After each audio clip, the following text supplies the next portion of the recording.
Start the show. For Thursday, April 5th, 2018. Welcome to This Is Only a Test, the official podcast of Tested. I'm sorry, Dave. I'm afraid I can't do that.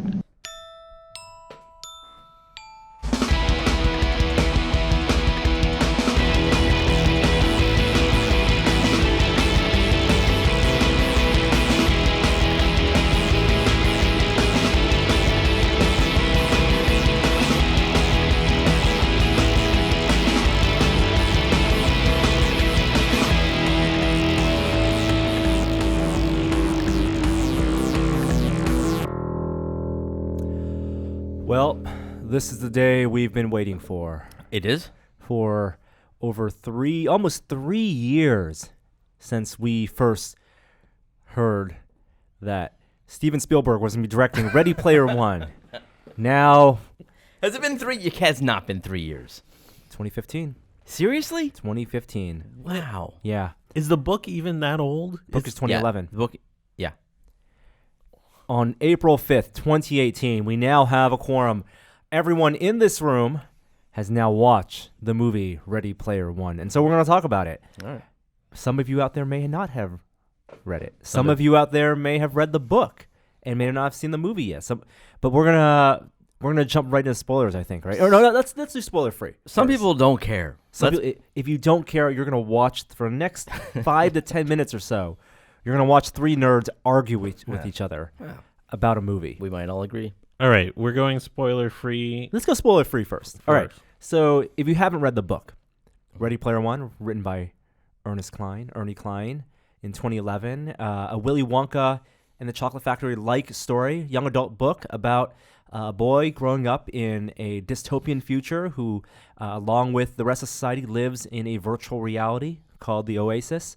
And he and his friends have uncovered or pursuing a Easter egg hunt in this virtual reality game, and goes through some trials and tribulations to discover themselves and to save that world. Save the world. Save the world. That's right. It's almost like Ernie Klein reached into Jeremy's dreams and pulled it out and put it on. It's as coherent as a dream.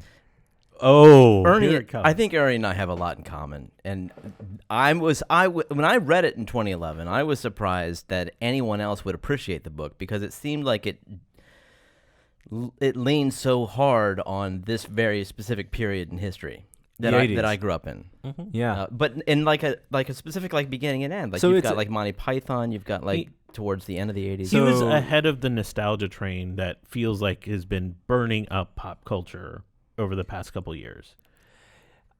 I'd say right in the middle of it. Oh, no. Maybe before it reached its peak. In 2011, so he was Jeremy's at the point, front of it. One of the reasons that people love this book, and it is beloved by many people who grew up in the 80s, is that the book itself has so many references to big and small moments in pop culture from the 80s, from video games to movies to music to TV shows. And I got a buzz from that, but that's not why I love the book. Oh. And I think a lot of people get distracted by that. I think a lot of people get into this book and they get, a third into it and they say, it's just references. References don't make this a story.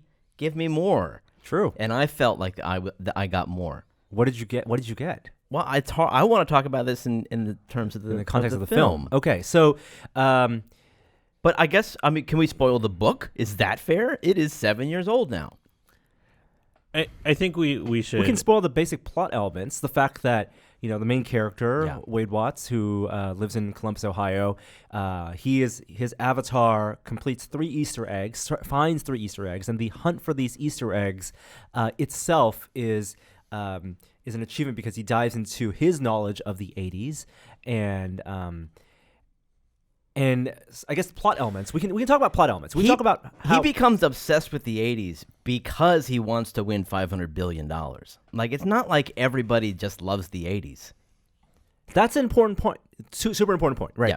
Because the conceit of the book is that this Willy Wonka mystery hunt, which was set out by the creator of the Oasis, the virtual reality, anyone who completes it and finds all 3 Easter eggs, or all 3 keys to find the Easter egg, owns the company, much like in Willy Wonka, right? So it's like a modern telling of that of Willy Wonka and the Chocolate Factory, in that everyone knows that the ending, you get to own the company. You get to be the richest person in the world. You Right. control the world, essentially. And this is a game of virtual reality that Yep. everyone in the world now has dived into Right. in order to escape what has become sheer poverty for the 99%. I really feel like the best analog for it is Facebook.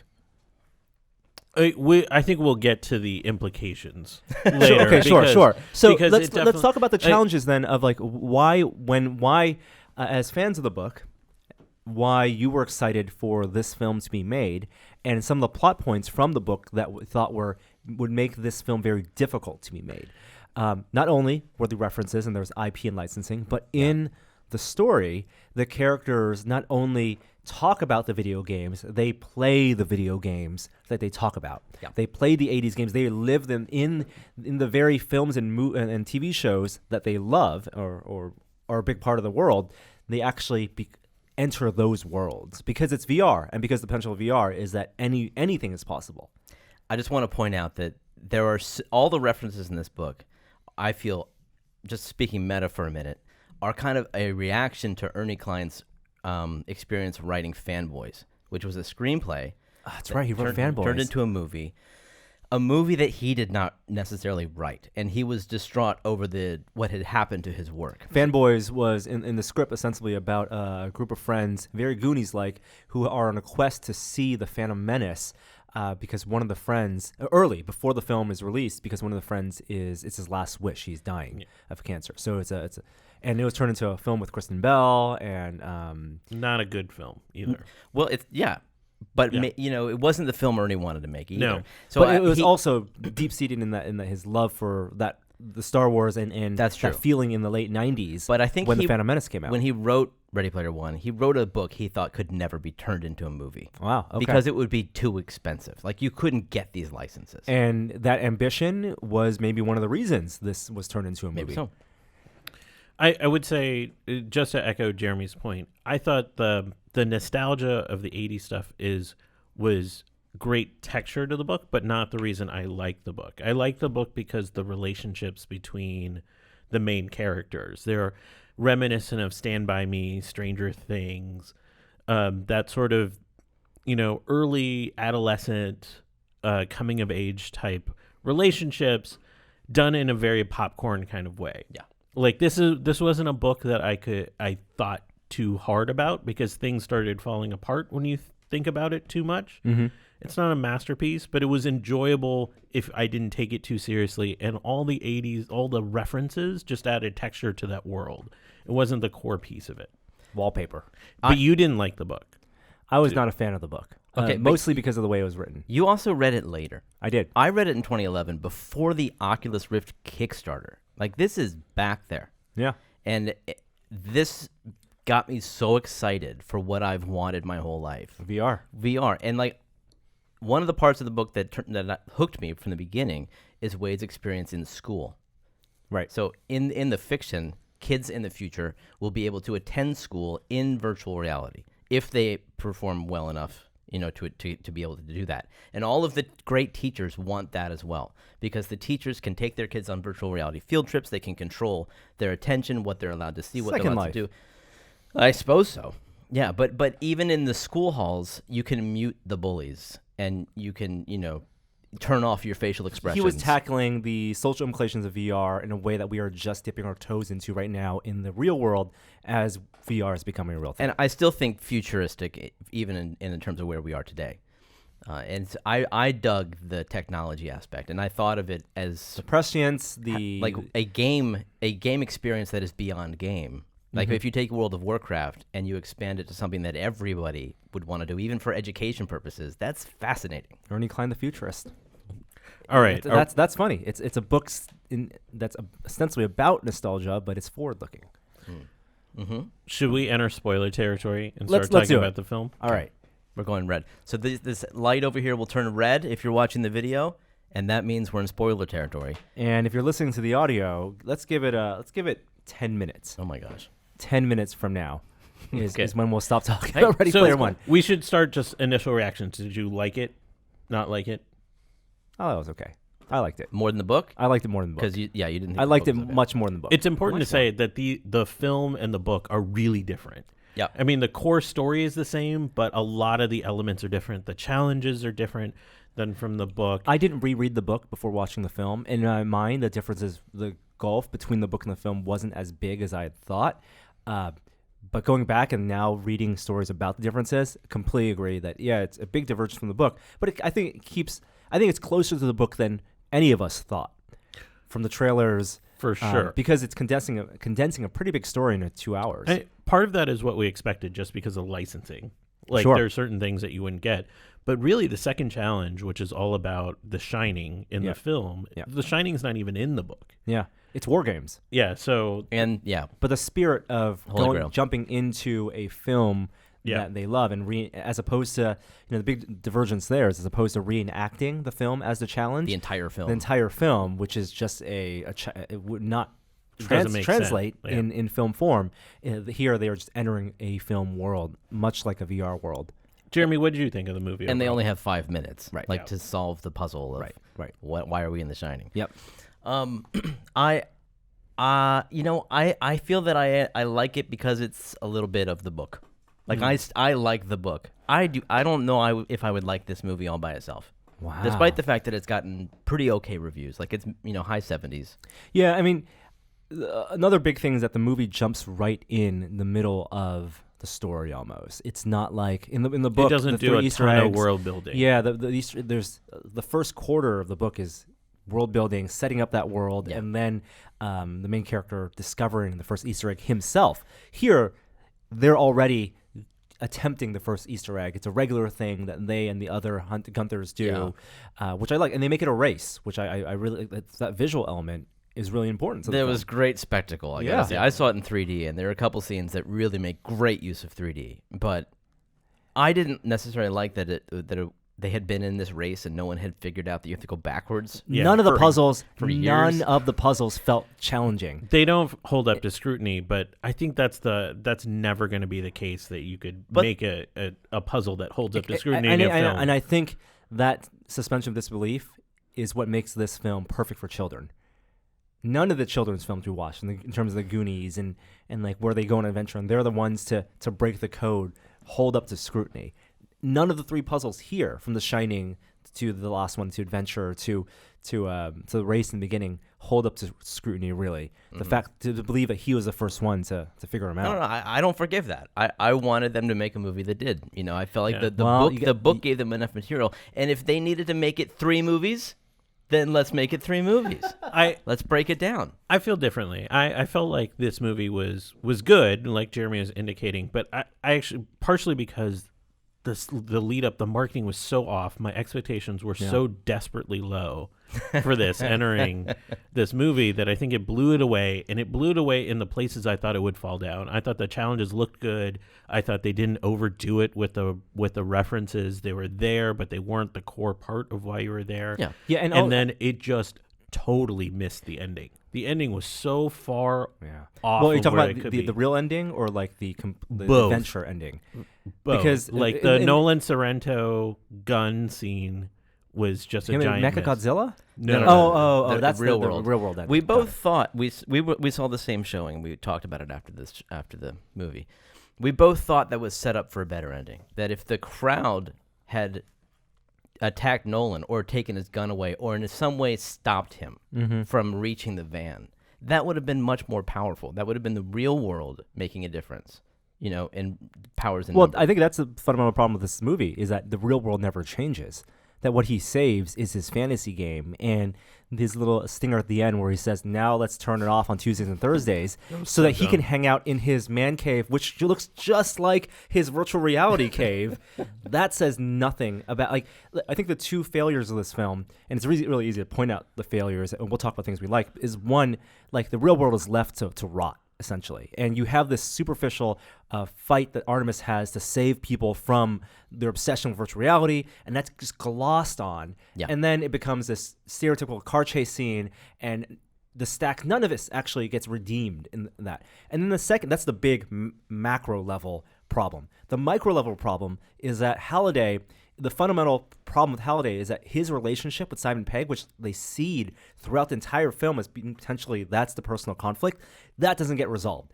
Like Halliday's his lesson shouldn't be that he wants to find someone to take over the Oasis who loves the things he loved. It should be that he finds someone to realize to not make the same mistakes he made, to bury himself in that world, and to mend the friendship that he broke with Simon Pegg's character, with Ogden Morrow. I totally disagree with that second point. So the first point, totally spot on. Just like it doesn't deal with the outside world. In fact, what pulled me out of the movie is there's cutscenes of watching other people in virtual reality. And so Wade's life is dystopian, but then it just cuts to people in like regular suburban homes playing. And I was like, they didn't build up that dystopian world. But I totally disagree about your point because you think they do? No, I don't think they resolve it at all. But I like that because I like that in the context of where we are today in the real world. I like this idea that Halliday built a world based on his own insecurities, his own immaturity, that he had trouble connecting with people. But and that's how never portrayed as a bad thing. Yes, it should have been portrayed as a bad thing. But how we're living it right now. We're a week away from Zuckerberg testifying in front of Congress, who is probably trapped in the same issue of not thinking through the ramifications of a world he's created. Like, he's the villain. He's the true villain in this film because he created a world that sucked everyone in and that separates them from the problems of the real world. He's sympathetic as a person and totally immature as an adult.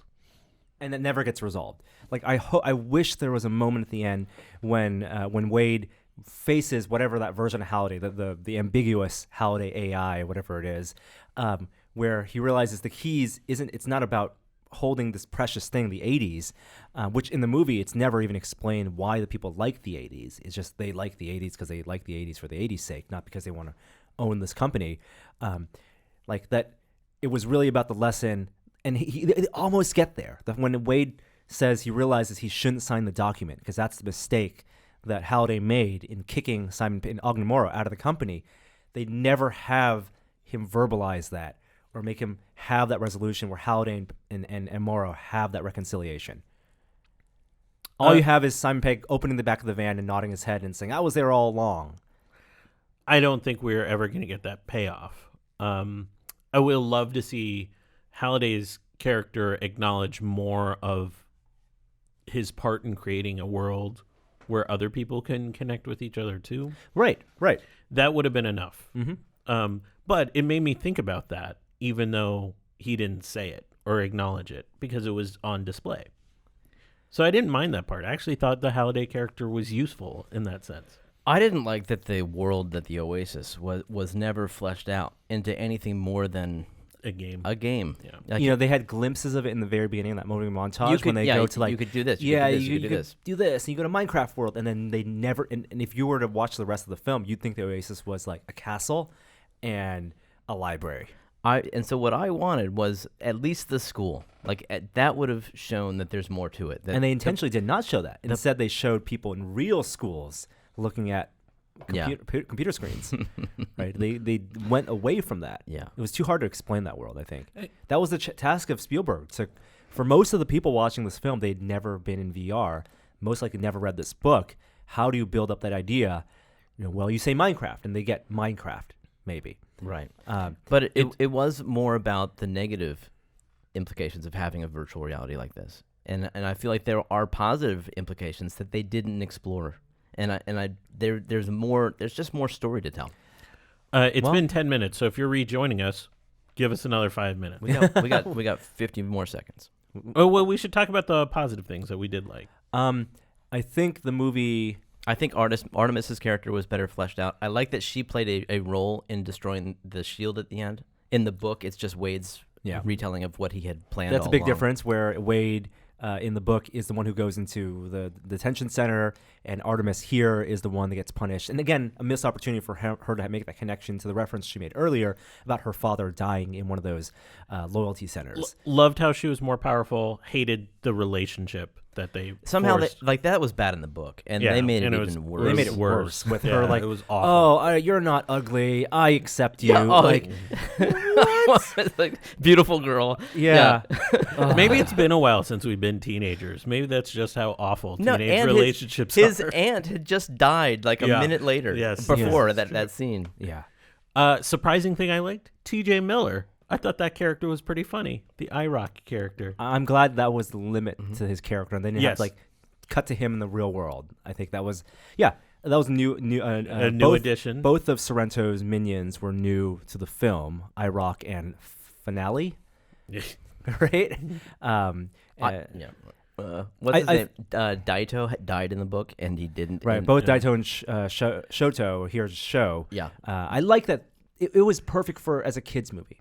Like the thing we were talking about last week about how Ready Player One was potentially like Hook for this generation, where it's a film that if you scrutinize too much as an adult, you might not like, but as a kid, if you buy into the fantasy world where kids are the heroes and the adults are all caricatures and villainous caricatures, like Sorrento he's cartoonish.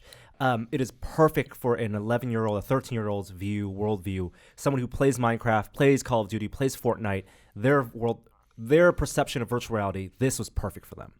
And I think your kid liked this movie, right? My son thought it was good. Yeah, he wants to see it again. He likes the book more.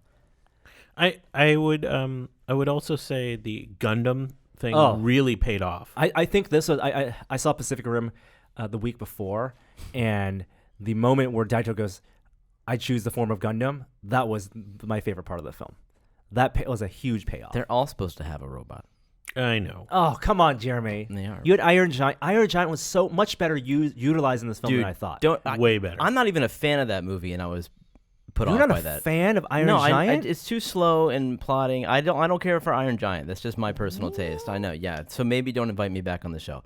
But if you like Iron Giant, Yeah. you should be pissed off with this movie because he's not a gun, right? He's not supposed to be used for that. And here, they just completely transformed the whole message of Iron Giant. I think that's where this I think movie... that's you just talked. What you just said is the fundamental problem with the book and the film.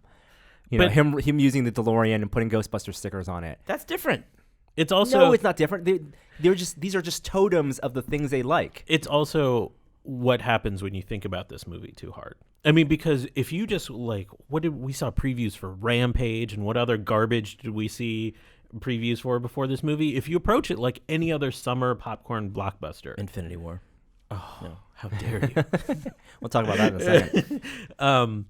It was fun. You can't argue away that this was a lot of fun. We heard people towards the front of the theater gasping and reacting to the film Because they didn't realize the references, the They things hadn't that read they the love book. would be there. not just that, but actual key plot moments. It did affect people. Extra Life, people were cheering. Yeah, and those are things in the book, and I think they molded that for the film. They massaged it into this movie really nicely. Like, for example, in the book, the journals, right? Anorak, the Halliday's journals are what people pore over, and the way they represent in the film is this VR library where you're watching these recreations of their scenes. I liked that visual representation. That was interesting. That was 3D reality was well movies. done. It's like taking from webcam footage and security cam footage, and then But you not could exactly change 3D, the perspective. right? And they did it in a stylized way to make it this is some type of light field capture. Yeah. One other slight technical thing, I thought the blending of the real world Shining scenes with the CG characters looked good. Totally. I was very surprised by that. Yeah. I mean, the whole Shining thing caught me off guard. Isn't I that wasn't funny? expecting it at The all. Shining was the only area in the Oasis that was photoreal. Except for the ending. In the Oasis? Yeah. Oh, I'm sorry. Halliday's room. Yeah. Halliday's bedroom. But both those moments, they could have had the film represented the Oasis in a way that did look photoreal. Yeah. Because that's supposed to be how the viewers see it, the players see it. But the only three places was The Shining and also, Sorrento's office and Well, they Halliday's did that bedroom. on purpose. That's interesting. Yeah. Well, in the book, Ernie describes the parts of the Oasis that are part of the Easter egg hunt as having more detail than the other places. that's a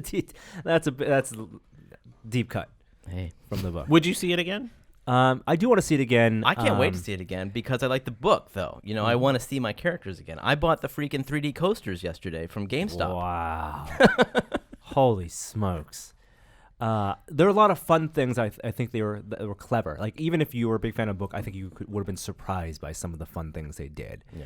You know, like and interesting things, like you said, that are useful when we think about the future of virtual reality. When Sorrento goes, oh, you're using a motion hiding device, right? We don't realize that when you're in VR, there are things like we use VR where we only have head tracking, and yet we can infer emotions based on what direction you're looking at.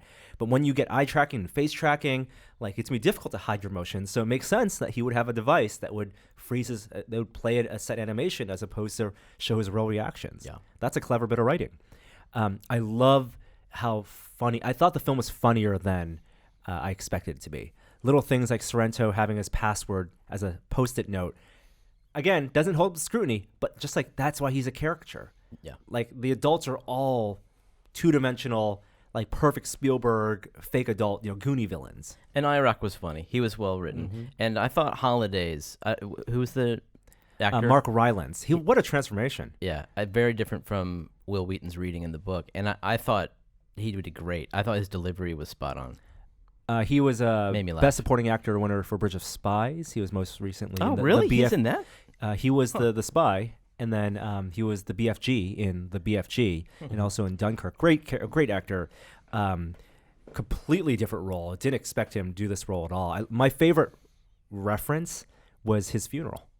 The Star Trek? His Star Trek funeral. Oh, yeah. Him And that's the totally torpedo? different from the book. Like, Yeah. That's different. But they had the quarters on the eyes. Yes. The right date on the quarters. Yeah. Wow. Have we talked enough about this film? I think so. Yeah. I'm pleasantly surprised, and I'm not going to think about it too hard because that's where it all breaks down. I think in terms of Good fandom, advice, good the advice. more you love a property, whether it's a comic book, a book, something that's being adapted into film form, the higher your standards are, and the more you wish that you could rewrite just little bits here and there. The last thing I'll say is like this got a ton of backlash. Some deserve it, some not. I hope the backlash kind of goes away now the film's out. More than ever now, I want to help make the Oasis. Like, you know what I mean? Like, having seen this movie and how it didn't live up to the book's vision of the Oasis, I want to really see somebody put it together. And people have said that a lot of people are interested in VR because of this film. Because VR, of the film? Because of the film. Huh. They're interested in trying VR for Well, the first time. That's to be expected, I suppose. That's a great opportunity. More importantly, this film made $42 million. No, it made on- 53.2. That's if you count Thursday night, but typically box office openings are Friday, Saturday, Sunday. Well, I was speaking internationally. No, Jeremy. I was. No. Yeah, that's why I said 100 million. I was right. I believe we actually specified that we excluded international. We did exclude international. But we did not exclude like a 4-day opening. So give him the 53.2 I will give him mil. the 53. I will not give him the 100. I was much closer. Spielberg's biggest film opening of all time is only 100 million. Oh, Jurassic World? He didn't track that, did he? He did do Jurassic World. He did? I'm sorry, Jurassic Park 2. Yeah, that's what I meant. Lost World. I'm not sure what that was. He hasn't had a big opening in a long time. There was a lot of swearing for a Spielberg movie. No, I will there was say. one F-bomb. A couple, and which like- was well used. There's a lot of swearing in the book, like way more than the movie. Oh, But maybe I forgot about that. PG-13. You can say that. You can say S. You can say shit as many times as you want. You can talk shit. Yep. All right. Let's talk about some pop culture news.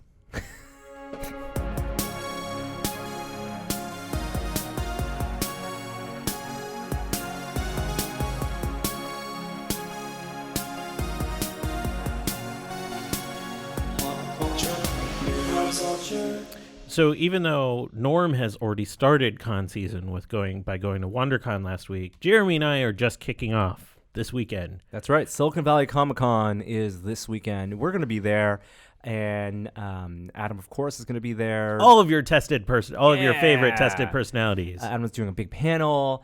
We're going to be running a cosplay repair shop. Please stop by, say hi.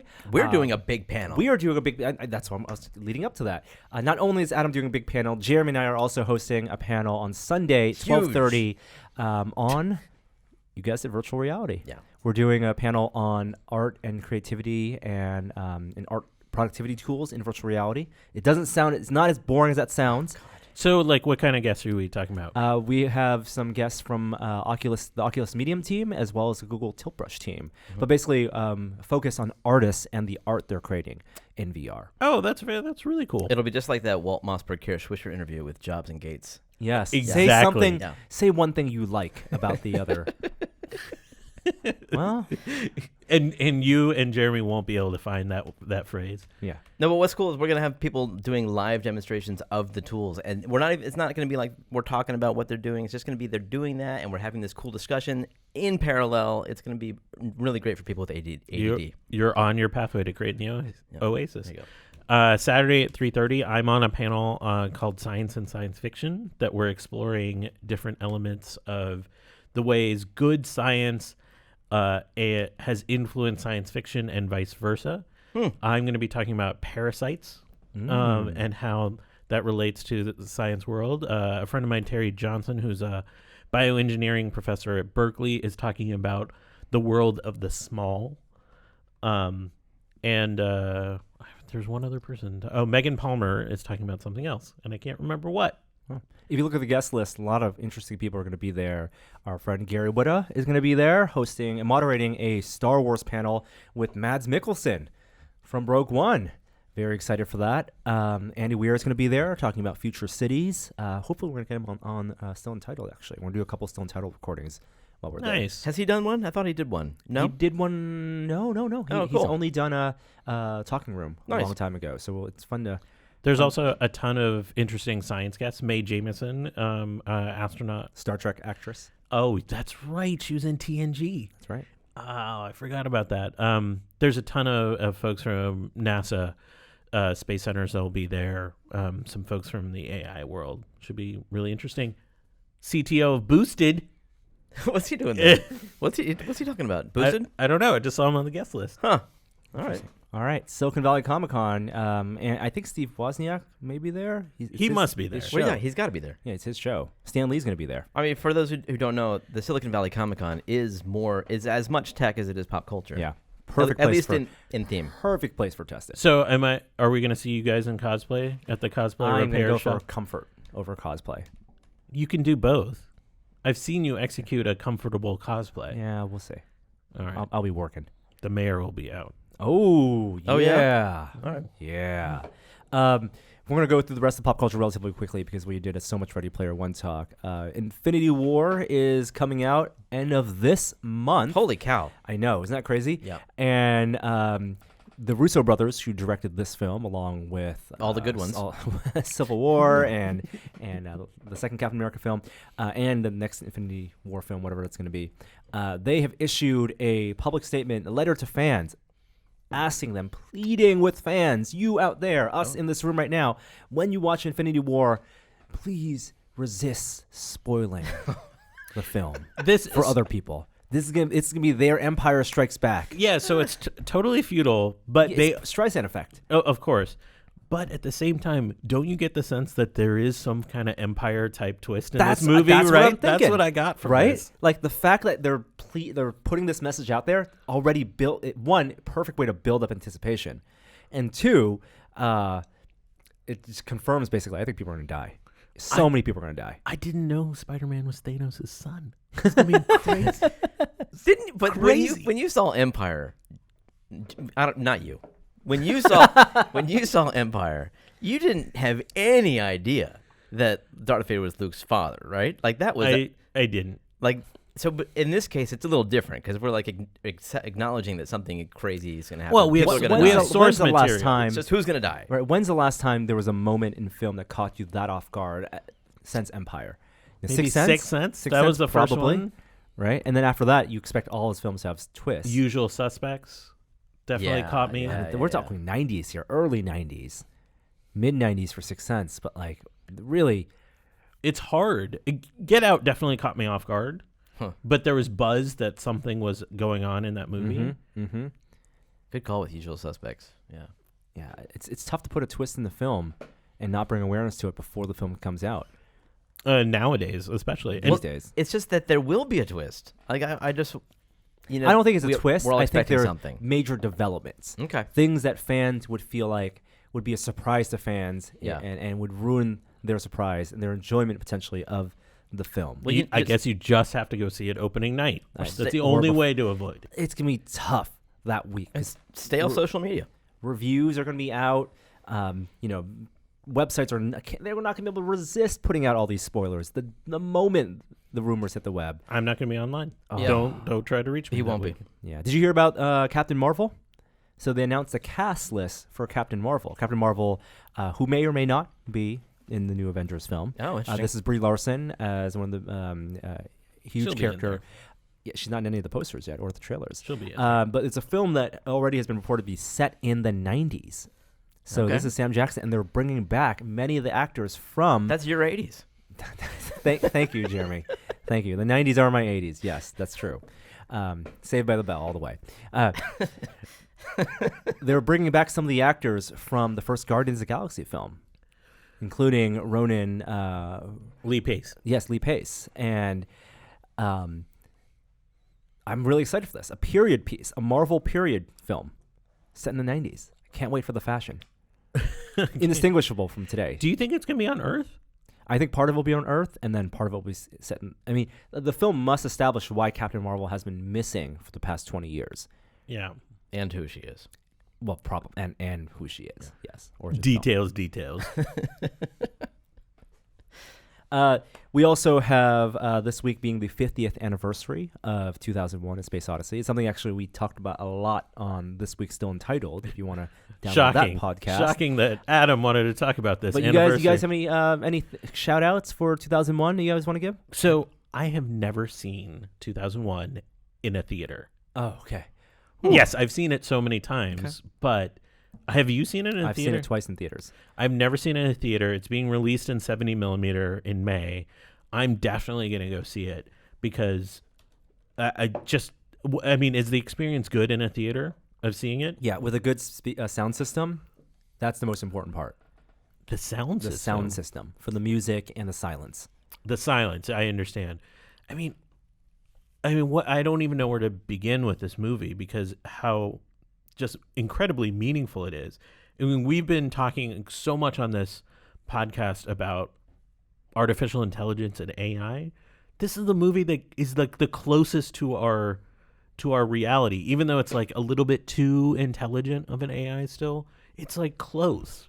Well, the funny thing is, I didn't realize this. Adam's talking about in the movie 2010 and also in the book 2001, you realize that the reason Hal kills everyone is because he has conflicting programming. Yeah, and doesn't know what to do. And doesn't know what to do. Yeah, And that is the real conundrum that you're talking about right now as programmers. It's not malicious, AI. even though Kubrick makes it feel malicious, but it's like the cold, it's just a coldness there. I never got that it was malicious. It's cold. Yeah. It's lifeless. Yeah. That's what makes it so scary, so ominous. I still love seeing the scene of the rotating space ship where they're like moving through it. Yeah. That is always stuck in my head. And like we see that even today. Like I watched The Martian a couple weeks ago, and we get that rotating spaceship to create artificial gravity. I can't say enough about this movie. Did 2001 do well when it came out? No, it had mixed reviews when it came out. Like all great films, I suppose. Roger Ebert was one of the only people that gave it a positive review. Wow. Did it make money? I don't know about that. It must have had an extraordinarily high budget. I don't see it coming up anytime soon at the Castro, but it was shown a year ago at the Castro. Yeah, I'm definitely going to go. Again, are we moving on? I think we're moving on.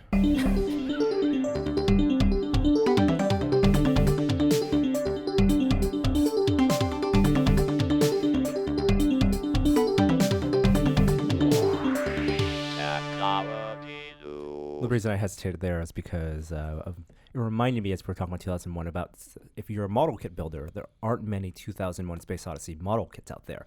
Warner Brothers was notorious for not licensing many things under 2001. I kind of like that. Yeah, so you like all the fan posters you get. Most of them are not official fan posters, official posters. Is that Warner Brothers or the Kubrick Warner Brothers. estate? I think there was some conflict as to who owned actual rights. It is currently Warner Brothers, and but there are 2 great model kits for 2001s: the Space Clipper, which is from Mobius Models, and also the Discovery. That's the big ship.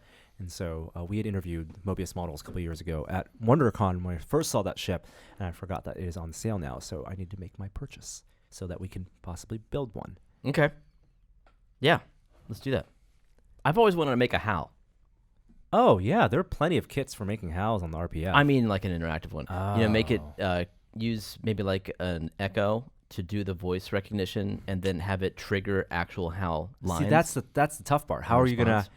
have your system trigger the appropriate line? You'd have to have voice recognition and all the lines. Yeah. And you can have the same database of words that Amazon has. Though it'd be pretty amazing if you translated the I didn't get that into I don't think you want to do that or whatever. What does Hal say?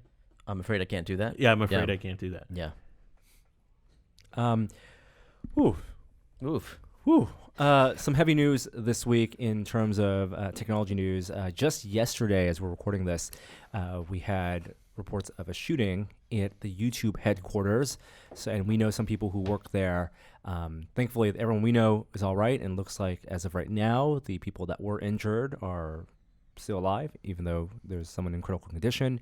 But that's kind of crazy. I think we're hearing news now that the alleged shooter was a YouTuber.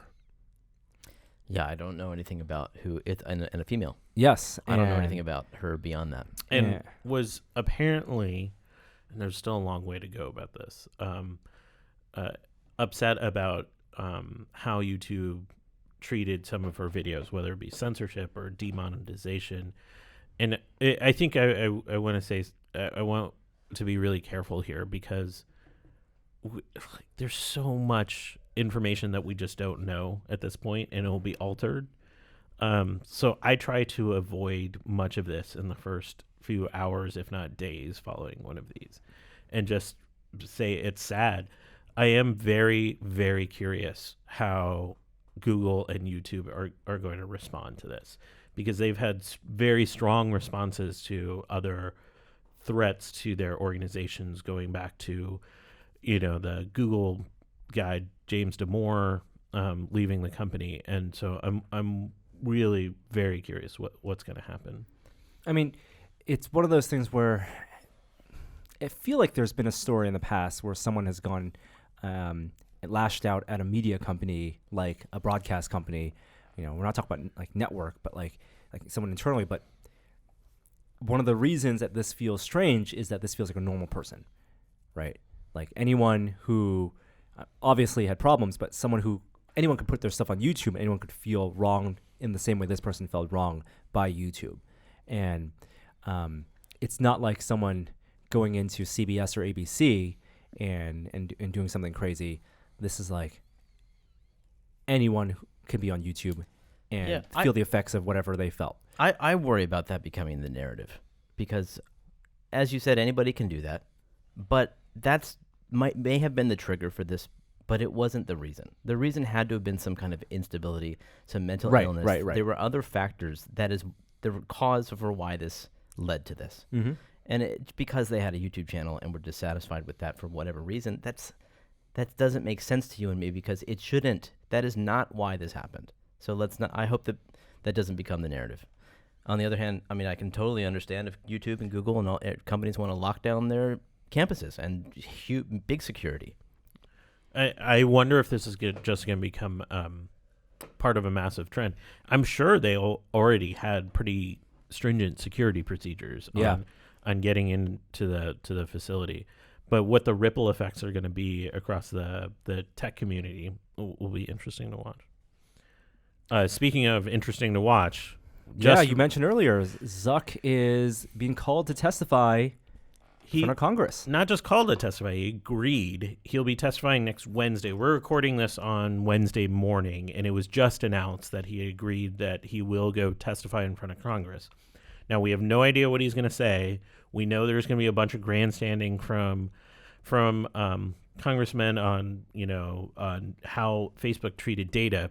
I'm really curious. The reason I bring it up is less about the actual him going in front of Congress, but usually that's a sign of something is coming down the pipe, regulation, something.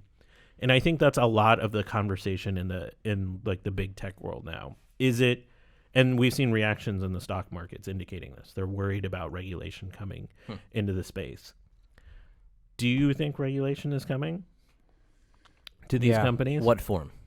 I mean, that is the great question. The easiest is to look at what the EU does, and the EU basically says, this is an oversimplification, that you own your data and you can request your data. You have some sort of right to your data. So in this case, what that would look like is some sort of user rights where they would be able to extract all the information by request from a company of the data they have upon you. And are they allowed in Europe? Are they allowed to use that data to sell it to companies if it's not theirs? If I own it, I believe so. I mean, obviously, I'm not an EU legal scholar by any you believe stretch. there's an agreement there. There's an agreement there, but you have rights that you retain, regardless of what they do with that. But just data. because you have those rights doesn't mean that, like, that's an impossible task to regulate some of these things. Yeah, I mean, how do you do it? It's a big question as well. And you have to make the punishment equal to the severity of the crime, and if they break these rules, how much is that worth to Facebook, and how much is it worth to the government, and how high of a punishment can they set? I mean, when you think about it, like, how old are some of these companies? Like 10 years, maybe?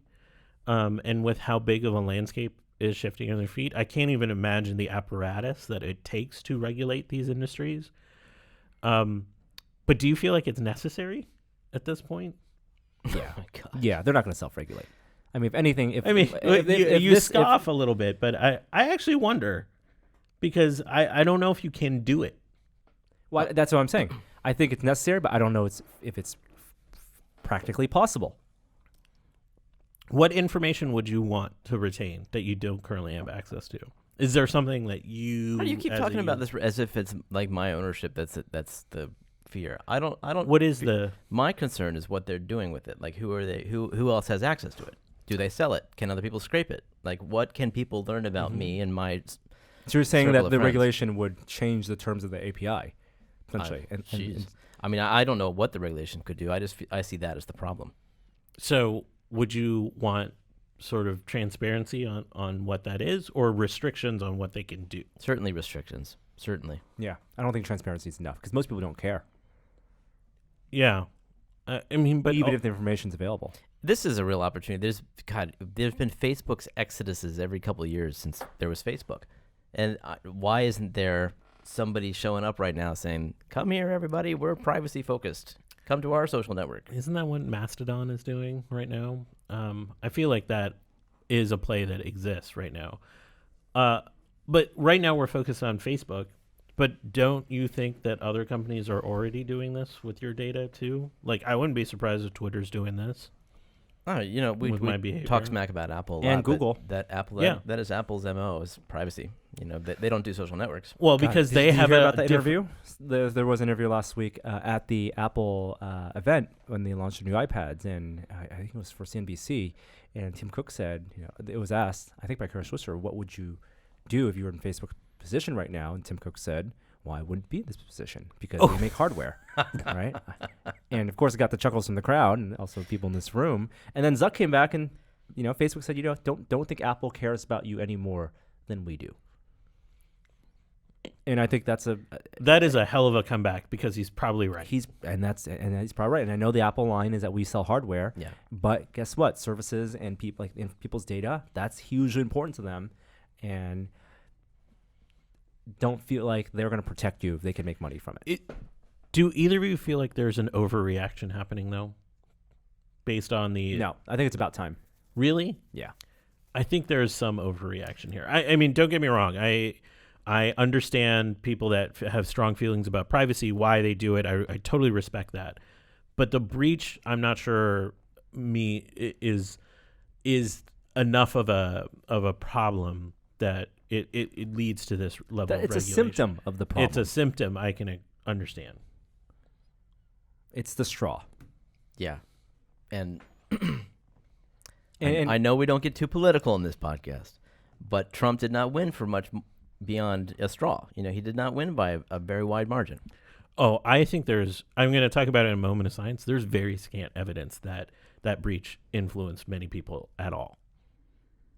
all right. There is evidence of that or not? There is scant. no There is evidence. no There's evidence. Yeah. basically no Right. evidence. I don't think I'm not talking about the political ramifications. I'm just talking about the philosophical, like the fact that this is data that a company was able to get, Yeah. whether or not it actually had an impact. The point is that they tried to use it for that purpose. I worry that our only watchdogs are journalism outlets right now, because I don't think they're equipped to do Certainly do this not reporting. not in local news. All right. Read those scripts, people. Oh, man. All right, That was let's a move. powerful video.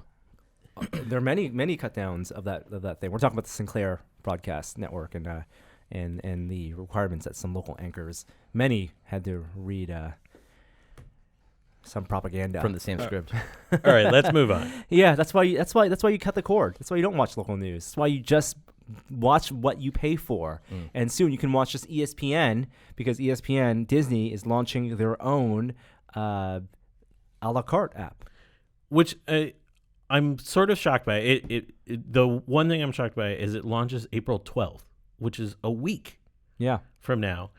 And they listed a number of offerings. And basically, you get one sports ball game from different categories. Like you get one baseball game, you get one NHL game, you get access to some of these games with the ability to upsell yourself into like the premium package. So you can buy, if you're watching baseball, they'll upsell you into MLB.TV and be able to access all the games. $5 a month or however much a year, $70 a year. Yeah, that sounds okay. But isn't YouTube TV like including ESPN and Yeah. close So to that price? I have to say It's not a good deal. Very underwhelmed by the offering here. Yeah. Because really what you want is live sports out of this. And this doesn't give you that much live sports. No, they select. Yeah, it's and you don't get to choose the teams. They select for you. Yeah. And I think that makes it very hard to opt into this at $5 a month. And I'm a cord cutter. I try all of these services. I looked at this and I love sports. I will not subscribe to this. Whoa. Not in. I love ESPN too. I'm completely out on this. I just don't see any value that they're bringing. Okay. Yep. Not for me. What are your current? Let's give an update. What are your current cord cutting subscription services? I have too many right now. I have Hulu and I have Netflix. I have Netflix. I canceled my Hulu a couple months ago, but my wife wants to reinstate it because Handmaid's Tale premiering again this month. I have YouTube TV, and I have it at the $35 price. And I'm starting to hate it more every day. It's just becoming hard to find the shows I want to watch. Oh, no. The interface is actually starting to break down. And then I'm currently subscribed to Philo on a trial that? basis. That is basically the channels that YouTube TV doesn't have, like Food Network, HGTV. You watch Science. too much TV, man. You're not a cord cutter. You got to stop watching so much TV. Cord cutting means cutting the cord. Yeah, I It doesn't know. mean You got to stop. watching stuff. Actually, so I got it because I watch some stuff on Science Channel with my kid, and Science Channel was not available on some of the other packages, and my wife watches Food Network, so we're trying it out. It's not that good. It doesn't keep as many shows as I want. So we'll probably cancel that and just go back to YouTube TV. Don't you have cable? I do. No. I have a household that relies on cable with HBO, so I pay for cable with HBO, which I need to renegotiate. Still do Netflix, and then I feel like 2 or 3 on top of cable is like the limit. So I do Netflix right now.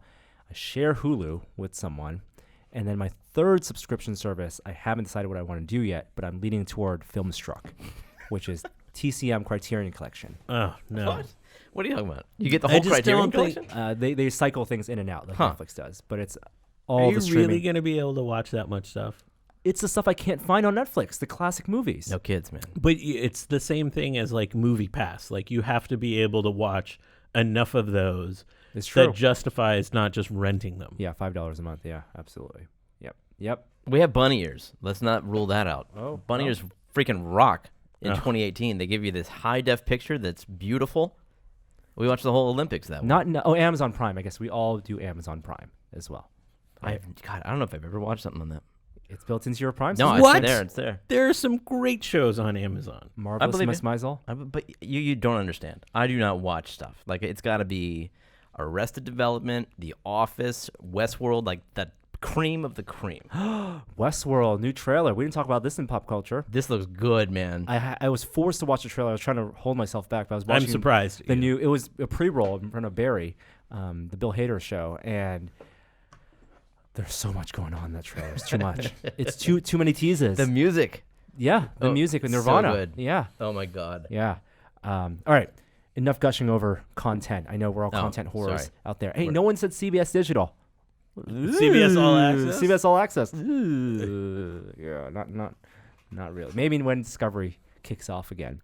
Let's talk about some Apple news. A couple legit Apple news. Apple has hired previously Google's AI chief to run their AI divisions, which include Siri. It's a big deal. This is important. I mean, the big reports of the problems with the Siri team were just, we knew there were problems because of the performance. No one's been happy with Siri. It's become a joke compared to the other devices.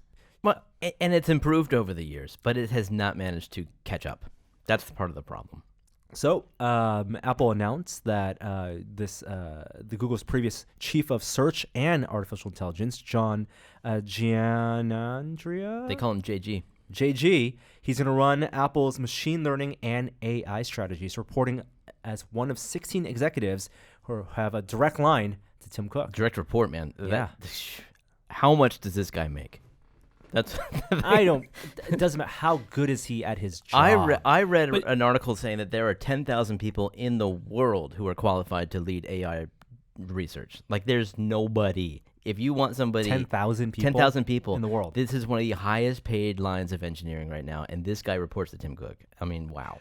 But do you think just hiring one person is going to be enough? Apple loves that. Apple loves, like, if they get the right executive, everything's going to work out. Is that how it works in the real world? I don't know how it works at Apple. You need the right team. So JG Sure. joined Google in 2010, and his technology, the company he ran before that, was the foundation of technology that let you query questions, contextual questions to Google. That was a Which is company huge. that got acquired. Yes. Yeah. Yes. And that is fundamentally like the important part of Siri, because everything you query Siri is a contextual question. Yeah, you don't get more than one answer usually. Yeah. Yeah. No, you're right. It's a good history. So And I think it could be great. It's just, it's going to take a while for his effects to be felt. And good luck, because I want Siri to be the best. when do you think we'll see those effects? Next year, something. Oh, that might be too soon. It's what it takes. Yeah. I'm wondering if there needs to be a big teardown, which will take a lot of time. Right. They have the money. I mean, it's really the money isn't the problem. It's the speed at which people can work. Yeah. Yeah. And they're getting the right talent. And yep. Something that's definitely not going to happen. Can I just interject? Sorry. I'm sorry to interrupt, but we keep calling these. segue? I could see the look in your eye. It wasn't that I interrupted. It was that you had something cool to say. That we keep calling these things AI. Let's stop. It's not AI. Personal assistants. There's a big difference. If the popular culture starts thinking that Siri is AI, I think that popular culture. I refuse to change. I want popular culture to change, and not see AI as sentient. oh, Because AI really is just algorithms. really? Yeah. You're comfortable with I'm Echo comfortable. and Google calling Assistant. it is a limited form. It is a form of AI. Algorithms that can intelligently, not in intelligence in the same way that we think of intelligence in humans. Yeah. But intelligently means by itself, parse and has algorithms that can help it transform data into useful nuggets for you. Oh, that's interesting. I feel like that's a personal digital assistant or a personal assistant. I mean, would you consider car technology, like self-driving car technology, AI? Absolutely not. No, I think that's AI too. I don't think we've seen AI yet. I don't think there's any form of it yet. Then you are more swayed by pop culture's representation of AI. No, it's a popular, science fiction concept. I'm That's also pop culture. I'm excited by it. I want that singularity. I want to get to the point where a computer is sentient. Then what? That's AI. That's capital A, capital I. Exactly. What are we talking about? Lowercase AI. Fine. Let's do that. Let's stop. Kishore, thoughts? Let's stop capitalizing. Oh, I think basically you're making me relive the Mars conference from a couple weeks ago. It was basically this argument for 3 days. From the peanut gallery. Yeah, basically all of the AI researchers were saying what Norm says, like, yes, we're calling it artificial intelligence, but it's dumb. Just deal with it. Exactly. And then everyone else is like, but we want this. And they're like, that doesn't exist. Stop calling it that. So you're basically saying I should have been invited to the Mars conference. Yeah, you would have fit in.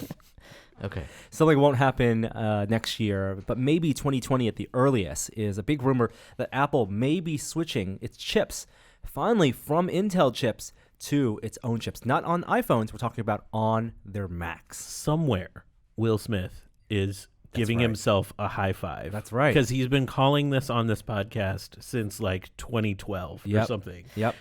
This is Will's big thing. When it happens, he's planted his flag in the ground.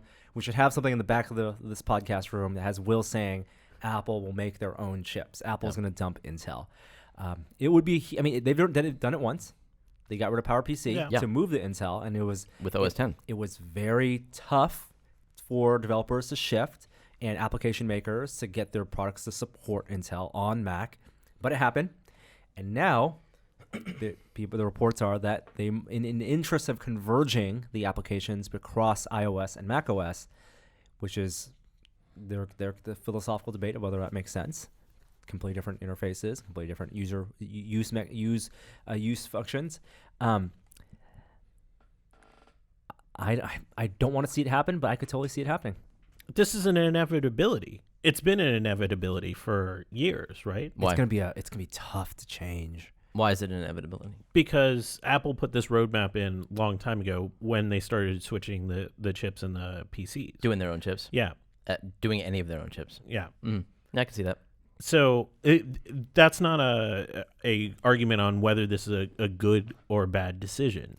What do you think will be the first product? Do you think there'll be some intermediate Mac Air or MacBook or MacBook Air product? Do you think on the low end? See, I would think they would do something that's like medium powered, like an iPad. Those are pretty high powered. They always put the fastest chip in the new products. I mean, iPads are not Intel chips. None of they're not iOS. I thought the iPads are still Intel chips. No. All the iPads are Apple's SoCs. Oh, right. They're all ARM, and the only Intel stuff is Mac line. Oh, well then it'll be some low end MacBook Air. That's what I'm thinking. What Norm said. What Norm said exactly. I don't think you're going to see the Mac Pro jump off Intel anytime soon. And no way, unless there's a huge jump in that ARM architecture. I would like to know what the benefits are, because cross compatibility. What are you going to do? I mean, you can be more efficient. That was their claim to fame with their own chips previously. Power efficiency, right? So laptops make some sense. Like every trace was hand done for efficiency. Like it was just crazy amount of attention to detail. Right. But then you're asking every piece of software maker. I mean, maybe it's not that important because so much of software is on web-based now. So as long as you have Safari and Chrome that work perfectly, and you have versions of those on iOS side and on, as long as those work. So this may be the real Chromebook on the Mac side. Something with a keyboard that runs some hybrid of iOS, Mac OS that runs on a ARM If you're going to say SoC. Chromebook, then you got to talk about price. I mean, is it potentially going to lead to cheaper Apple products? I don't think so either. I think it's going to have incredible battery life. Yeah. That's the benefit there. Yeah. And they're going to charge a premium for that. So if ARM is making this push for something like this, is Qualcomm doing the same too, making that push from mobile to laptop? No. I wonder. That's what that would be the natural course of action for Qualcomm. To push for their chips to be in laptops. You have those. I mean, the most you see of those are phones that you can dock onto laptop cases. And you see on the Chromebook side, those still run Intel chips, but they can still have now cross-compatibility by running ARM and Windows. I mean, on the very laptop I'm using right now, that's happening. So this would be when Apple would bring iOS apps to the desktop. That's what we're talking about. Yeah. Exactly. Yeah, in some capacity, which would mean touchscreen Macs. That's what they've been waiting for. Which I've said, touchscreen on laptops is the most logical thing, and Apple has resisted that, not in the interest of usability, but in interest of product segmentation, because they don't want people. 2 more years until we get that. I think at least 2 years. I think it's further away than that. Next big Apple rumor is, and this comes out of Bloomberg again from Mark Gurman, is Apple is working on, of course, the next iPhones, which may have touchless gesture control and potentially curved screens in the future. Now, it doesn't mean that these will actually be in the products, but Apple, of course, experiments in all sorts of different forms for the iPhone, and some of their experiments are in curved screens. I don't need a curved screen iPhone. Nope. You know, this is not something we need to be excited about. Yeah. Now, what do you think about touchless interface? What does that mean? Nope. Like gestures, just your thumb Right. moving over as opposed to having to swipe up on the screen. You can just make the swipe gesture like with the above camera the screen. I don't know. The only thing I could, I was thinking about this. The only thing that makes sense to me is if you could lock your phone with a look, like a particular look.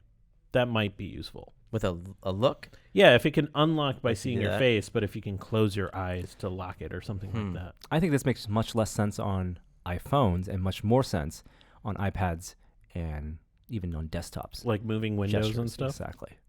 Yeah, and precision is going to be so important, and that's where I feel like precision is not great on this. Yeah. Although some type of gestures, like traditionally gestures on phones, like Samsung's had gestures on their phones before.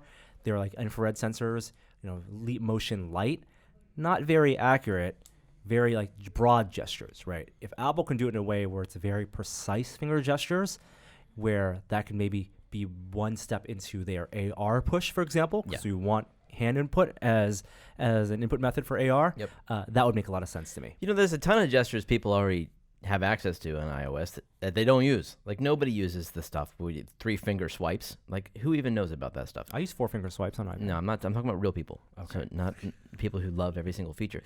Not artificial intelligences like you, Norm. But the AR subject, that's going to be exciting. So all this stuff is ramping up to that. Give me that.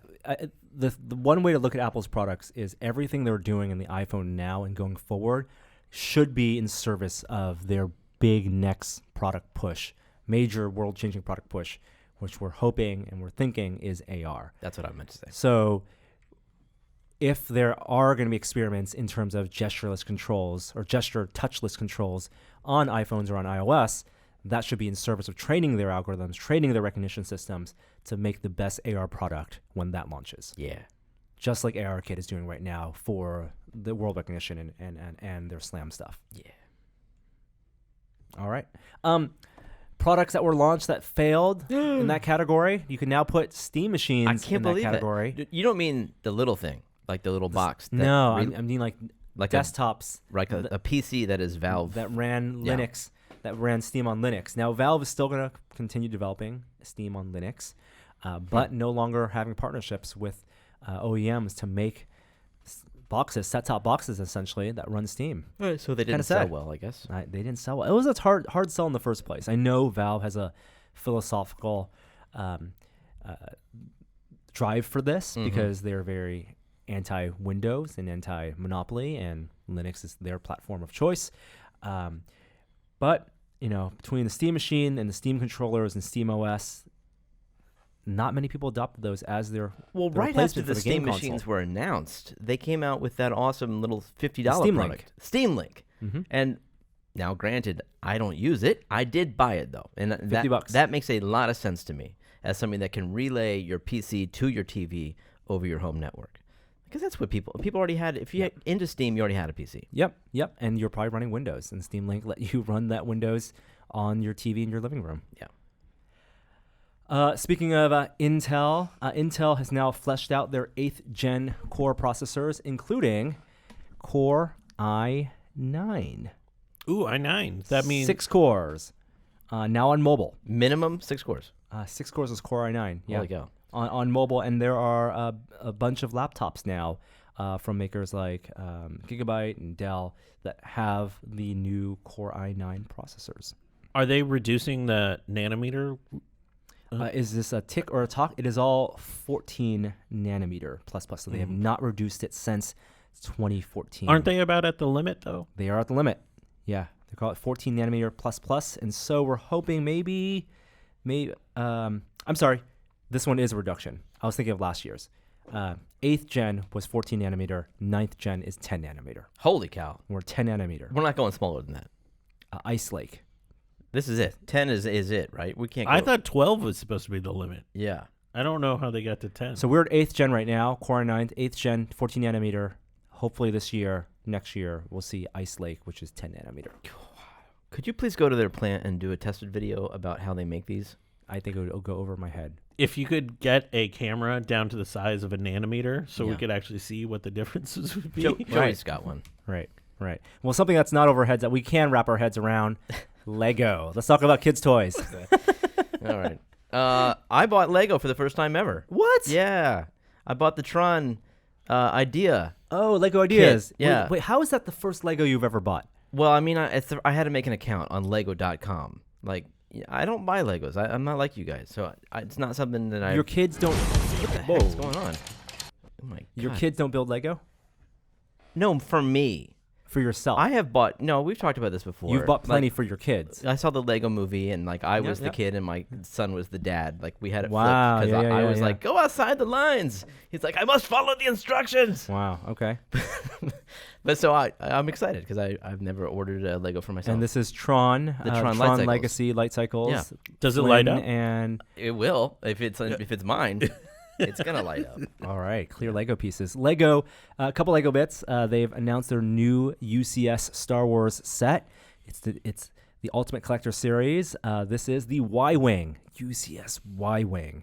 No, thank you. What? You don't like the Y-Wing's one of the most beautiful ships? Not my favorite ship. You're trolling us. No, I don't like the Y-Wing. Never Y-Wing liked the has Y-Wing. so many greeblies on the outside, so many details. Lego's perfect for making this super detailed. It didn't. Yeah, they couldn't pull it off. They couldn't destroy the Death Star. What good are they? Oh, Yeah. my goodness. Man, the engines just pop off those things, too. It's being released on May 4th, of course, your Star Wars Day. $200, and it is... $200. Yeah, Lego's expensive. Is it these at the days. same scale as the Millennium I Falcon? No, that would Holy make cow! it smaller. 75,000 parts. No. Is that what that That's- is? No, that's the Okay. product number. Okay. Jesus. 70... How do you know how many parts it is? It is not listed in this this picture yet. It's for ages 14 and up. Let me double check. There is a listing for how many pieces.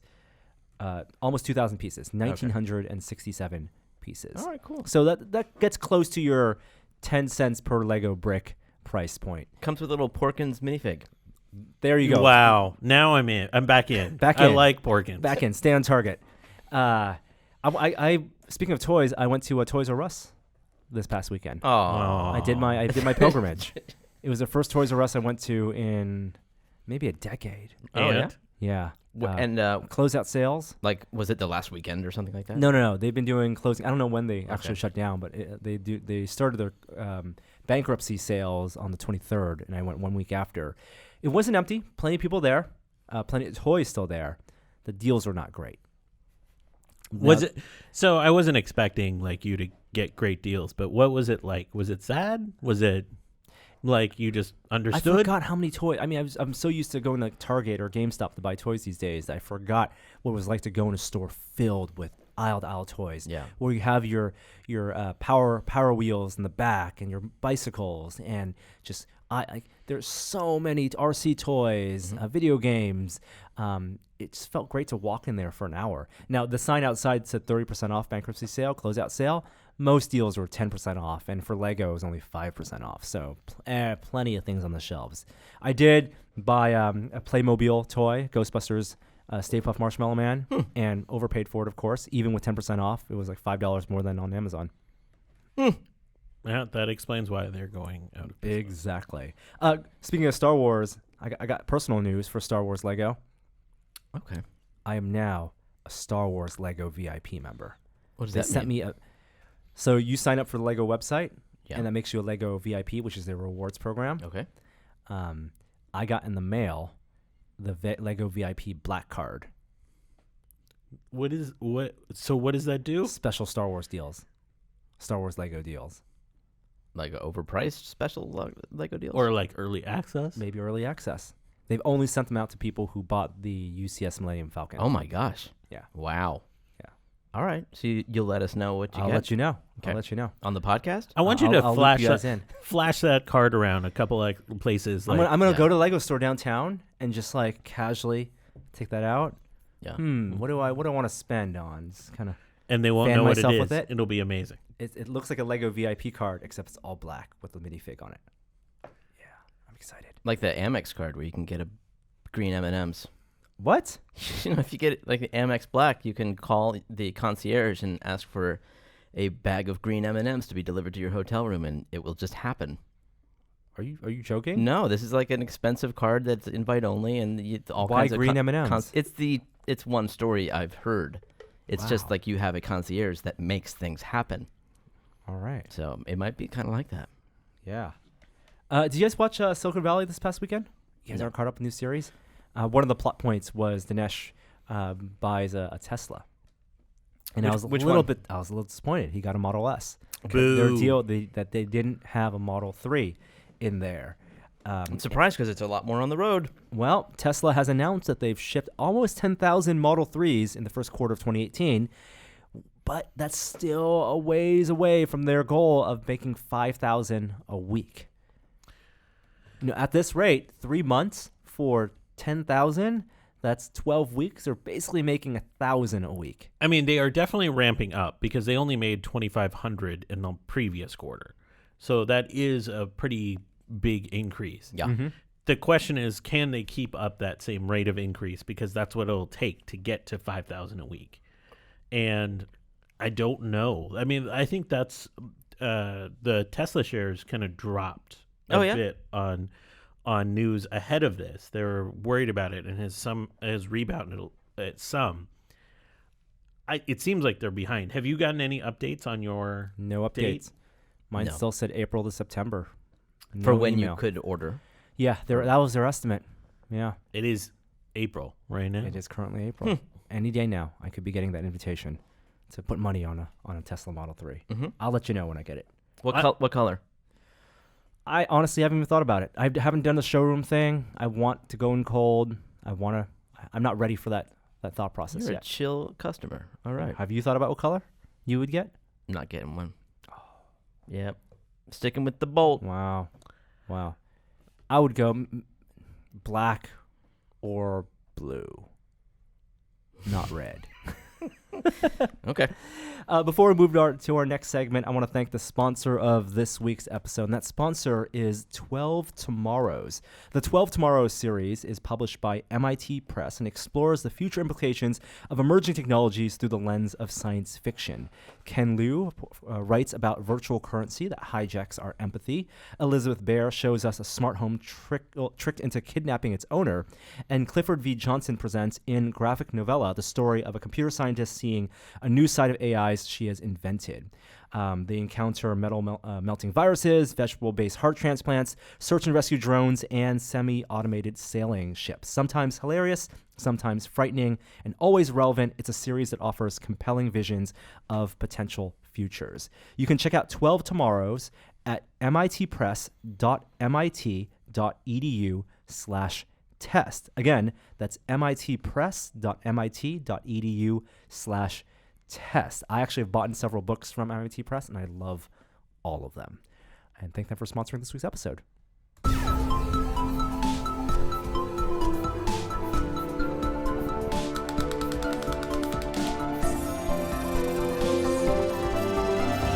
Now it's time for a moment of science. All right, I'm going to talk about Cambridge Analytica off the top. There has been much more analysis of what Cambridge Analytica did with that data to sort of target people. They haven't released what they've done. They might never release their methods, but people are starting to piece it together. And there's been more detailed analysis around the science of this. So forget about the ethics conversation we had earlier for a second. Basically what they did was this idea that if you're able to collect some basic information about things you like and dislike, they can build something called a psychographic analysis of you based off of just some basic behaviors and create a big 5, is what they call it, picture of your behaviors. This isn't new. This idea has been in marketing for a number of years, but it's something like people that like Hello Kitty tend to be more open, and people that like Nicki Minaj tend to be more extroverted. I don't know how these relationships are established, but they seemingly have done this. Now, there's evidence that psychographic analysis and then applying that forward to marketing can, in limited ways, there's been some pretty small studies, most commonly by Stilwell and Kosinski in 2013, that show that that does have an effect on consumer behavior. So they can convince you to buy stuff. Now, there has been extremely limited analysis that kind of micro-targeting in politics works at all. So Brendan Nyhan, who's a professor of politics at Dartmouth, did an analysis of all of the micro-targeting literature that's out there, including some work that leverage psychographic analysis towards people's viewpoints on or how they vote, and basically said there's no evidence any of that works in settings like a general election, because people's belief systems tend to be cooked in by the time these advertisements hit. There's very limited evidence that this can have an impact on sort of primary voting behaviors, because there's less like I have a built-in idea of what I want to do. The real, like, this is a slight simplification, but the idea is that some of those ideas are really much more core, more deeply held beliefs than what you want to buy. That may or may not be true for some of us here, Mr. Lego VIP. But I think the idea is that it's harder to affect those simply with micro-targeting ads. And so there's a lot of viewpoints from the scientific community, at least at this point, that Cambridge Analytica using this data have very little impact on any sort of voting behavior at this point. It's going to be impossible to tell. Yeah. But the data that shows right now is very limited. That does not seem like helpful science to me. I feel like it's too complicated to draw that conclusion.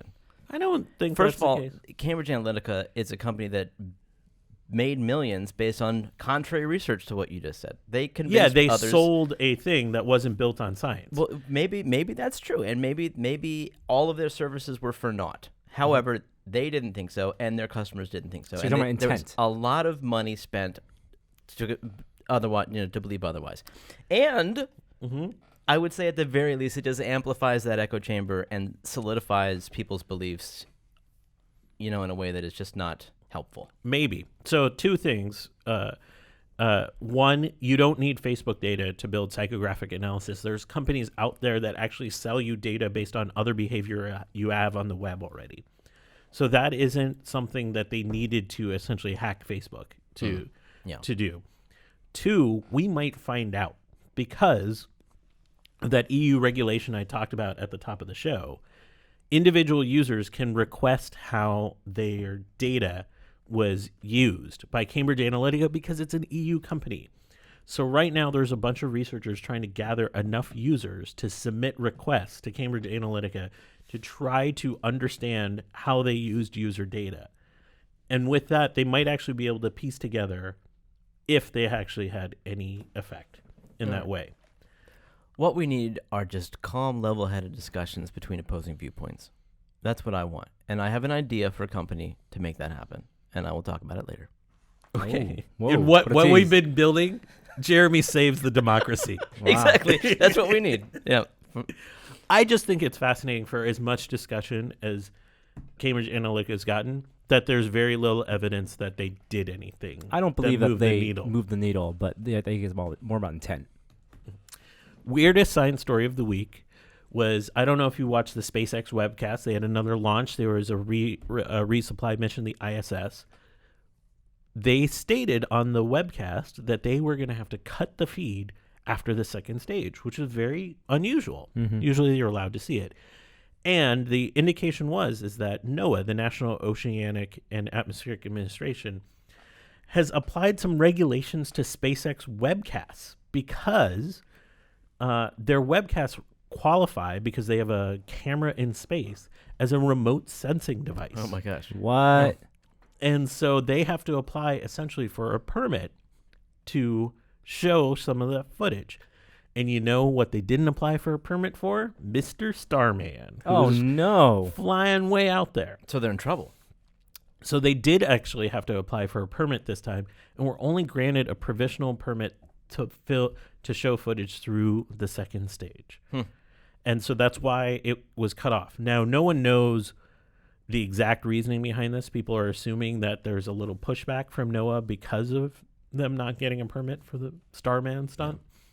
Who knows? I thought it was the funniest little thing. I hope this is all not true and just blows over, because those SpaceX webcasts are great fun. Yeah. And I don't see any sort of harm. At least I haven't heard of any harm. If the listeners do know of any harm from having them show these webcasts, please let me know. All right. 2 videos you should watch this week. Ooh.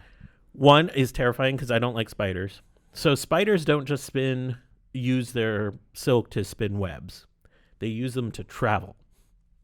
Yeah. There's Like Spider-Man. Spider-Man. No, not like Spider-Man. That's not how spiders move. Not like that. I don't mean like Web slinging? not. You're saying not web like, slinging isn't a real thing? No, web sling's not in that way. I don't mean just like, oh, they'll like lower themselves and lift themselves up. I mean travel great distances. They actually can make balloons with their sacks, Charlotte's Web. with their silk, and actually fly great distances. Yes, this is in Charlotte's Web. And it is terrifying when you see what a swarm of spiders using their balloons to fly away It's looks just like. Charlotte's Children. I'm And- getting the feels right now just thinking about it. And this week, Science Magazine released detailed footage of what spider ballooning actually looks like. What? We didn't know? No, like when they shoot a balloon out their bum. Okay. And it is a fun little video. The other video I'm going to put in the show notes is this idea of about building a DIY brain scanner rig. So brain scanners, especially magnetic brain scanners, tend to involve a giant apparatus and you being inside of it. That apparatus is really bulky and hard to control. A set of researchers at Cambridge actually 3D printed a version of this where they could insert the scanners in specific locations, so it was much more free to do different tasks that you wouldn't be able to do before. So if you're not busy tonight, Jeremy, we could 3D print a whole mask and take it to a lab and scan our brains. What do you think? Okay. Sounds like a fun weekend activity. I mean, why not? It's actually a really cool mask that they put together that creates slots for these different magnetic sensors to slide right into, and it replaces a whole giant machine rig that was used before, so you can study more normal behaviors, because this is a much more comfortable rig to wear. It looks like you're wearing one of those like Phantom of the Opera masks, as opposed to having a giant machine attached to your head. But they still put you in a giant machine, right? They still put you in this big thing? You're hooked. There's sensors from that machine that are essentially in cavities on this 3D printed Oh, mask. so you don't need that big machine. You need a version of that machine, but you don't have to sit there with a giant machine on top of your head. It's very cool. And the last story I have is pretty fun. It's going to come in the form of a quiz. There was a famous science Twitter hashtag called Does It Fart? Yeah. Who could forget? And it started with a question that basically goes like this. Do snakes fart? Oh, that's good. Do snakes fart? No. No. Snakes do fart, and I will tell you... We both failed this quiz. I'll tell you about the copperhead. And here's what one scientist said. Copperheads elicit a small squeak, so small that you might be mistaken until it hits you. It's very dry and feral with a slight hint of stale copperhead musk. Stop it. Yes, that is a real thing. That sounds like a ode to copperhead. Yeah. What about squirrels? Yes. No. Squirrels do fart. Damn it. And one scientist said squirrel farts are the worst. Whoa. Fart. They really stink. All right. I bet squirrels like them, though. How about fish? No. Yes. Fish do fart. Yes. There's actually a famous fish called the pupfish that uses farts as defense mechanisms. They ingest air and it changes their buoyancy, and they actually have to fart to lower themselves back in the lakes that they live to avoid predators at the surface. Is it the bubbles? That's what really does it. It's not the smell. No, I don't think the smell has any effect. Not like a skunk. On a pupfish. How about an eagle?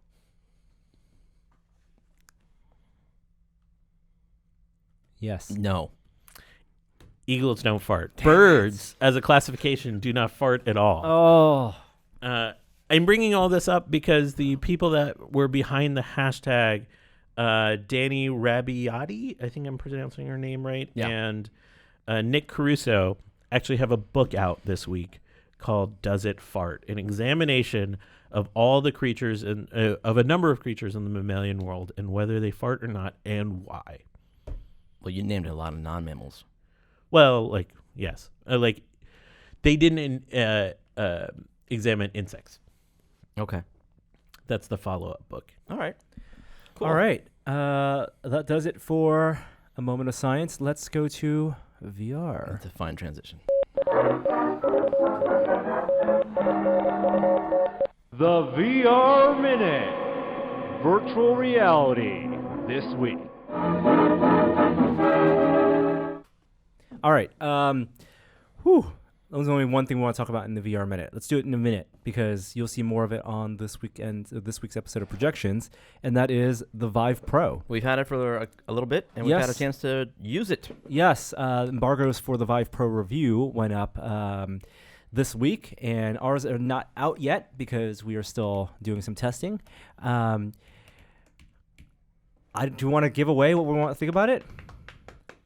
Let's just say, how about this? We have conflicting opinions about it. Jeremy and I disagree about the Vive Pro in our review. I can't imagine either of you are going to recommend it, giving its price point for I don't consumers. think that's. We will agree on that. I think both of us agree that $800 is way too expensive for the Vive Pro. Mm-hmm. It's not transformative like the wireless might be. Yes. I wish that the Vive Pro was wireless. If they had made that the what they had sold, I think $800 would have been a fine price. So are you conflicted on the idea of whether or not the resolution is worth it or not? Yeah. Enough of a gain? Or just what the difference is. Mm-hmm. Yeah. Yep. Is it any more comfortable than if you get a Vive and get the headset? Yes. It's more comfortable than the deluxe audio head strap. Yeah. It's easier to put on. I actually, there was an instance where I was using it and I didn't realize my glasses were on, and I was looking for my glasses, and my glasses were on while I was putting it on. I usually take off my glasses. Do you extend it out with your glasses? No, I push it pretty close. All the way in? Not all the way in. Okay. I do it all the way in without my glasses. Okay. Yeah. Is there any potential for it to be better when the new base stations come out? Or did you have the new base just a stations? bigger play space. That's all that gives you. Yeah. And you're stuck with the same length cord anyway. That's I too thought that was bad. interesting. Yeah. And it has its own cord. Like, it's one cord, which is nice, but it's a proprietary cord, so you can't extend it. Mm-hmm. Mm-hmm. They aren't going to sell extenders? They might. You can always extend the 3 cables going into Then it. it's 3 cables. Yeah. Then you got to bundle up 3 cables, and Yeah. that's 3 cables are power, and they do different places. Power, HDMI. I'm sorry, power DisplayPort and USB. They got rid of HDMI. It's DisplayPort only now. I don't like that. Why? Can you get an HDMI to mini DisplayPort connector? I believe you can. Maybe Yeah. that's an option. Yeah. But it doesn't ship with that. Yeah, correct. You'll find more of those impressions and some imagery in this week's episode of Projections. Yes. No, that's it then. How about that? Testing this week.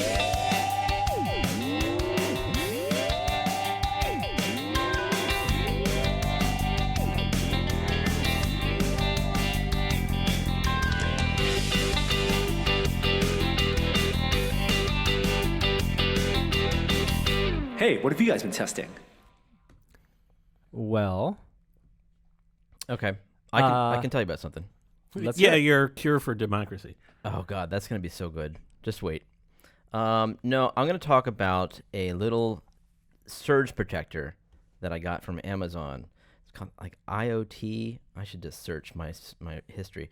It's a surge protector that has a bunch of outlets on it that is controllable from a microcontroller. So you can, connect Arduino to it, Teensy, whatever you want. Anything that just has your basic pins on it that can go high or low. What are you controlling? You can turn on and off a surge protector. Oh, on and off. Yeah. Okay. So anything. And it's just an AC 120 volts. So you just give it whatever. I think it's 15 amps, 10 amps. You can't change the power that's coming through the surge protector. It's No, just no. purely a surge It's protector. like using the on-off switch. What But do you can imagine you'll do use it it for? electronically? Well, let's say you want, control lights, or you want to control a motor, or you want to control a TV, or any kind of appliance. That's just on and off. A blender, like you want to make Pee Wee Herman's kitchen. You could do it with this. It's super. So it's like normally if you want to control the power to something that's high voltage, you have to get a relay and you have to open, do your own wiring. The 120 volts is the important part here. Yeah, exactly. No, that fact that it's a wall plug, Yeah. and you can plug any appliance into it and then control it with a microcontroller.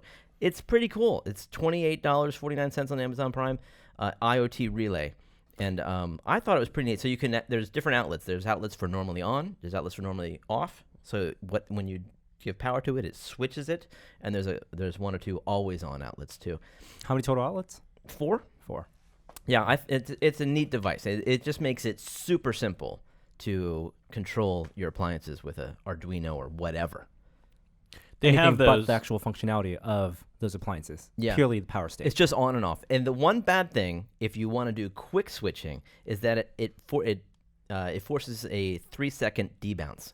So if you turn it on and off, it'll stay on for 3 seconds and then turn off. Got it. So there's that. But besides that, it's pretty cool. Yeah, I've only seen some IoT devices like this that are essentially pass through to electrical outlets that can enforce an on-off, but they're usually only single outlet.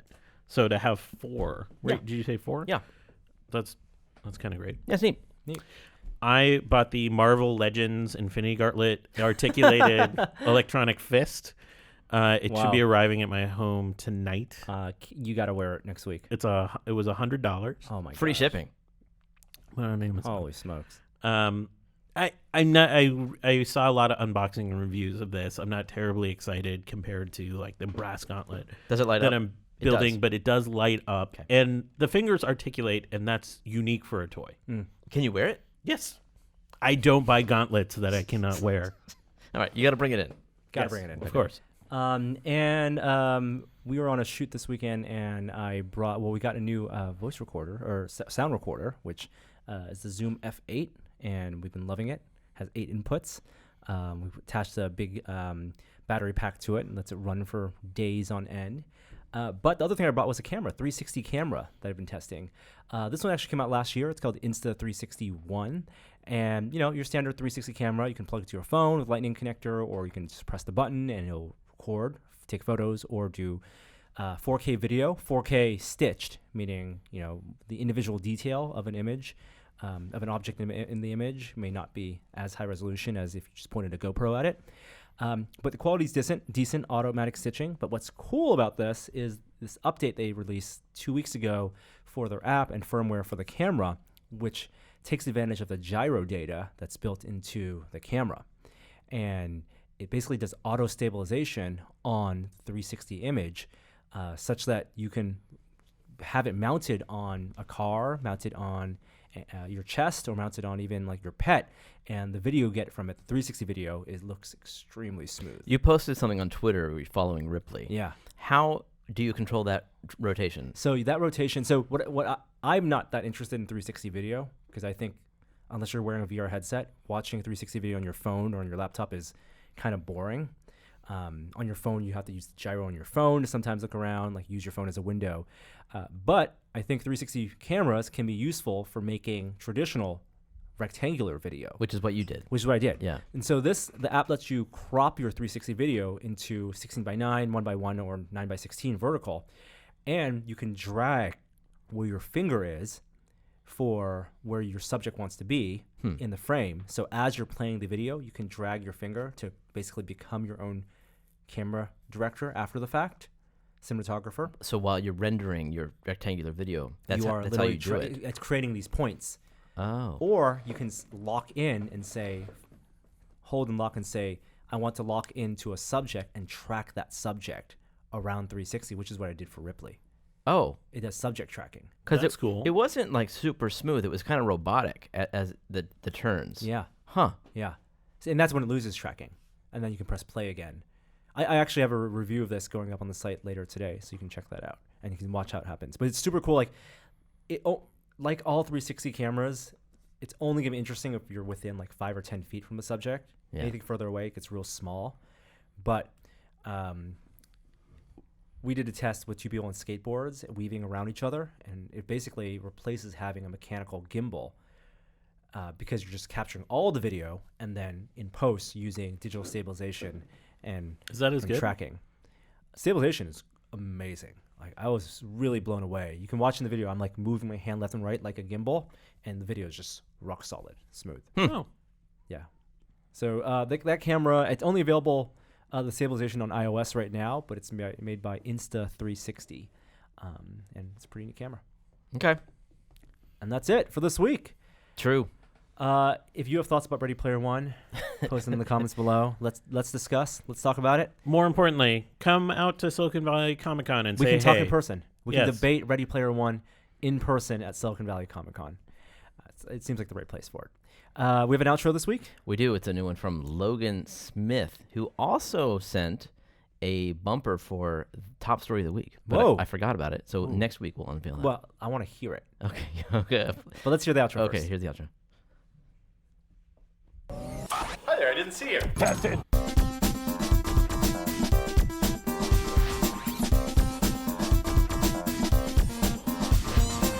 Because there was not nearly enough excitement for how awesome that trailer was. Where the is Rick and Ralph? Did you know herrings use their farts to communicate? I didn't know that.